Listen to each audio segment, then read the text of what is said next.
In the year of 1980, Sectors White and Yellow came together to work on a city-wide project nicknamed Weather Now.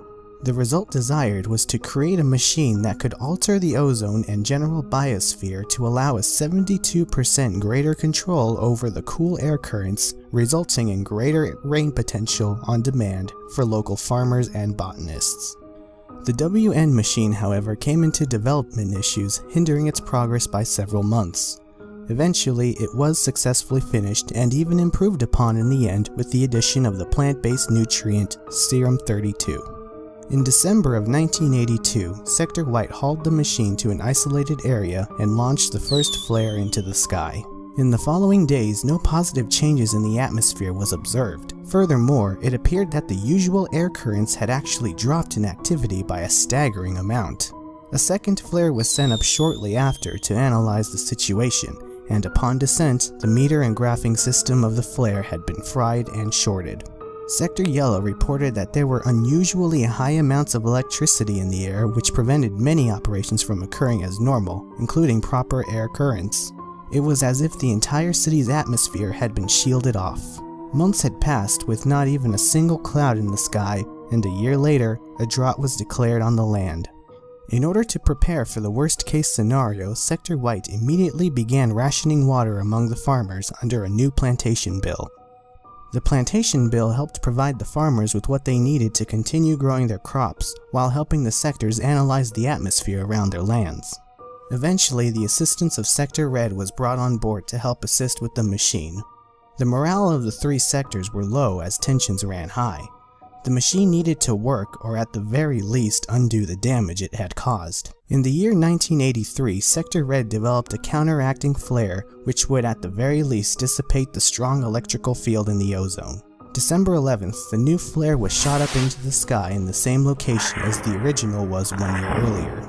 The flare disappeared into the sky until eventually a loud boom rumbled through the air like thunder. A gray fog spread out quickly from the flare and spread across the entire sky.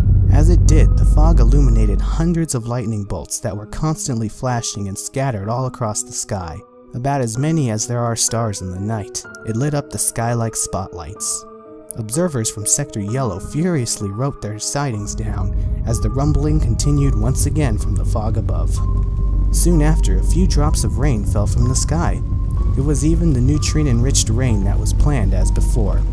It was all but considered a success, with the exception that the rainfall was slightly painful to the touch. It stung and was very unpleasant. Not long after, red and orange spots formed in the fog. Many of the researchers had begun to depart. However, others remained determined to stay behind. Eventually, the unexpected happened and small rocks of fire began to rain down upon the land. Most were the size of baseballs, but others were much larger. It developed into a storm of fire as several came crashing down at once, all across the city. Only a few were put out by the time they hit the land, and the heavy smoke they emitted polluted the air very quickly. The largest reported flame was approximately 30 feet wide, which struck the edge of a city library. The firestorm lasted 2 minutes and caused millions of dollars of damage to the city and land. The gray fog and electrical buildup, however, had indeed been dissipated. Much of the land is still currently being rebuilt, and the Weather Now machine is being reconfigured in private. Sector Red refuses to give a statement about the experiment in part or in whole, and simply states that, without unfair regulations, this never would have happened. While normal climates and rainfall have since returned to the land, many citizens of the city have since been relocated until the new construction is finished and the polluted air has dispersed.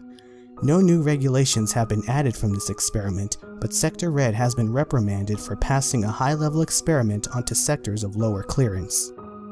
To the people who have lost homes, property, friends, or family to the experiment, Sector White offers many assistance programs which can help rebuild your family with homes, food, and income. Do not hesitate to ask about our Free With Us and Sector White Volunteers programs.